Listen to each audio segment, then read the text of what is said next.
আজ তোমাদের জন্য শুরু করতে চলেছি প্রাইমারি ইন্টারভিউ এবং লিখিত পরীক্ষা এবং আপার প্রাইমারি ক্ষেত্রে খুবই একটা ইম্পর্টেন্ট টপিক, সেটা হচ্ছে বুনিয়াদী শিক্ষা। গান্ধীজি পরিচালিত অর্থাৎ মহাত্মা গান্ধী পরিচালিত বুনিয়াদী শিক্ষা, সেই শিক্ষাটা কি, সেই শিক্ষার পরিকাঠামো কতটা আছে, কতটি স্তরে ভাগ আছে, সেই শিক্ষার বিশেষত্ব কি, সুবিধা কি, শিক্ষার এ টু জেড ডিটেলস সম্পূর্ণ আলোচনা এবং ক্লিয়ার করে দেবো আমি। এবং আমি স্ক্রিন শেয়ার করব যেগুলো আমি টাইপিং করেছি, সমস্ত কিছু ঘেটে যেগুলো টাইপিং করেছি সেই সমস্ত নিয়ে আজকে বিশদ আলোচনা। আশা করছি প্রত্যেকের উপকারে লাগবে, প্রত্যেকের সমস্ত কনসেপ্ট ক্লিয়ার হয়ে যাবে এবং এখান থেকে তোমাদের বিশেষ করে সামনে আসন্ন ইন্টারভিউতে কিন্তু প্রশ্ন ধরার সম্ভাবনা প্রবল। তাই আমি যেগুলো দেব খুবই ইম্পর্টেন্ট, খুবই সিরিয়াস এবং খুবই সেন্সিটিভ জিনিসগুলো দিচ্ছি, যেগুলো খুব আসে পরীক্ষায়। এবং এগুলো তুমি যদি প্রিপারেশন নিতে পারো তাহলে তুমি নিশ্চিন্তে থাকতে পারো, তুমি ভালো ইন্টারভিউ দেবে। কারণ তোমার ভালো কোশ্চেনগুলো আয়ত্ত করে না গেলে তুমি ইন্টারভিউ কি করে দেবে। তাই যেগুলো দিচ্ছি সেগুলোকে নোট ডাউন করবে, পড়াশোনা করবে এবং নিজের ইন্টারভিউটা সুন্দরভাবে দিয়ে নিজের চাকরিটা পাকা করে নাও। চলো দেখা যাক এই বিষয়ে ডিটেলসে আলোচনা করা যাক স্ক্রিন শেয়ারের মাধ্যমে। তো দেখা যাক বুনিয়াদী শিক্ষা কি। বুনিয়াদী শিক্ষা হলো যে শিক্ষা ব্যবস্থার মধ্য দিয়ে শিক্ষার্থীদের কি করা হয়, স্বনির্ভর ও স্বাবলম্বী করে গড়ে তোলা সম্ভবপর হয় বা সম্ভব হয়। তাই বুনিয়াদী শিক্ষার মধ্য দিয়ে শিক্ষার্থীদের সর্বাঙ্গীন বিকাশ সাধন সম্ভবপর হবে, তাই না? তাই গান্ধীজি বলেছিলেন, কি বলেছিলেন, শিক্ষা হলো ব্যক্তির বা শিক্ষার্থীর দেহ, মন ও আত্মার পরিপূর্ণ বিকাশ সাধন।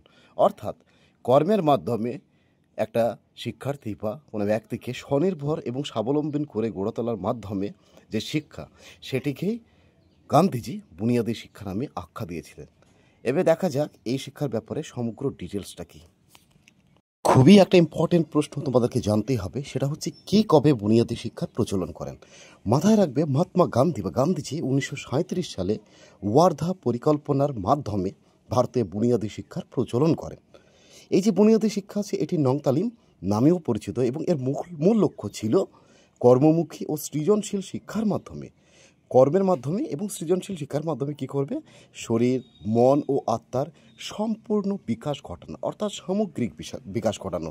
তার মানে আমরা দেখলাম 1937 সালে ওয়ার্ধা পরিকল্পনার মাধ্যমে গান্ধীজি এই বুনিয়াদী শিক্ষার প্রচলন করেন। আর একটা কথা কি, এর মূল লক্ষ্য ছিল কর্মমুখী ও সৃজনশীল শিক্ষার মাধ্যমে শরীর, মন, আত্মা সমগ্র যে বিকাশটা আছে সেই বিকাশটা সাধন করা।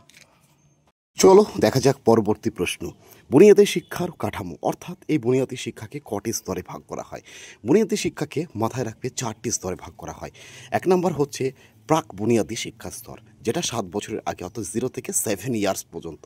2 নম্বর হচ্ছে বুনিয়াদী শিক্ষা স্তর, অর্থাৎ 7 থেকে 10 বছর। অনেক বই 1 বছর এদিক ওদিক থাকবে, কিন্তু আমি যেটা দিয়েছি সেটা সামগ্রিকভাবে অথেন্টিক একটা জিনিস। তারপর আছে 3 নম্বর উত্তর বুনিয়াদী শিক্ষা স্তর। এর বয়সসীমা কত?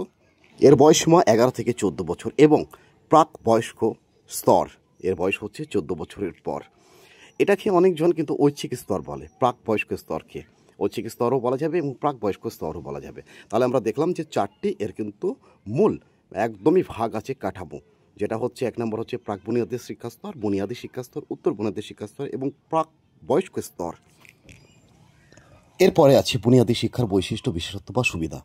1 নম্বর আছে স্বনির্ভরতা। দেখো, এই শিক্ষার মাধ্যমে কিন্তু অর্থনৈতিকভাবে কোনো একটা ব্যক্তি বা শিক্ষার্থী স্বাবলম্বী হতে পারে এবং শিক্ষার মাধ্যমে কিন্তু এই শিক্ষার মাধ্যমে সে উৎপাদিত পণ্যের মাধ্যমে অর্থ উপার্জনের পথ খুঁজে পায়। তারপর আছে শিল্পকেন্দ্রিক শিক্ষা।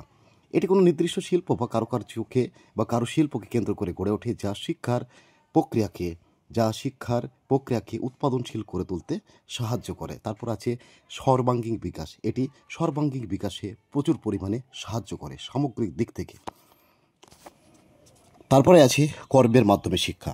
মাথায় রাখবে, বুনিয়াদী শিক্ষার মূল ধারণা হলো নয় তালিম, অর্থাৎ নং তালিম বলা হয়, যা বোঝায়, যার অর্থ বোঝে নং তালিম, ওই অর্থটাই বোঝায় জ্ঞান এবং কাজ একটা অবিচ্ছিন্নভাবে কাজ করে, যা বোঝায় যে জ্ঞান এবং কাজ অবিচ্ছিন্নভাবে কাজ করে। এই যে কর্মের মাধ্যমে শিক্ষা, সেটা কিন্তু এই যে বুনিয়াদী শিক্ষা অর্থাৎ নং তালিম শিক্ষা ব্যবস্থার একটি অন্যতম বৈশিষ্ট্য।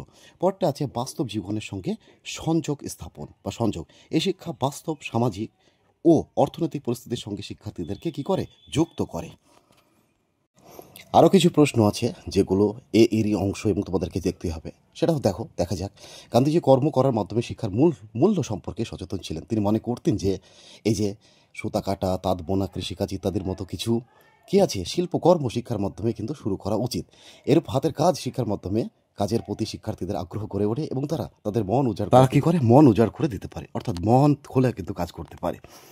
তারপর বুনিয়াদী শিক্ষা 7 থেকে 14 বছর বয়সী ছেলে মেয়েদের জন্য শিক্ষা হবে কেমন অবৈতনিক, কোনো বেতন লাগবে না এবং সেটা থাকবে কম্পালসারি অর্থাৎ বাধ্যতামূলক। বুনিয়াদী শিক্ষা হবে উৎপাদনমুখী, অর্থাৎ এই শিক্ষার মাধ্যমে উৎপাদন করা কিন্তু কী হবে সম্ভব করা হবে। তারপর আছে বুনিয়াদী শিক্ষা শিক্ষার্থীদের জীবনের সঙ্গে বিশেষভাবে সম্পর্কযুক্ত হবে। সর্বশেষ আরও দুটো পয়েন্ট আছে, সেটা হচ্ছে বুনিয়াদী শিক্ষা ব্যবস্থা হবে মাতৃভাষার উপর নির্ভিত্তি করে, অর্থাৎ মাতৃভাষাকে এখানে ফেলো দেওয়া হচ্ছে।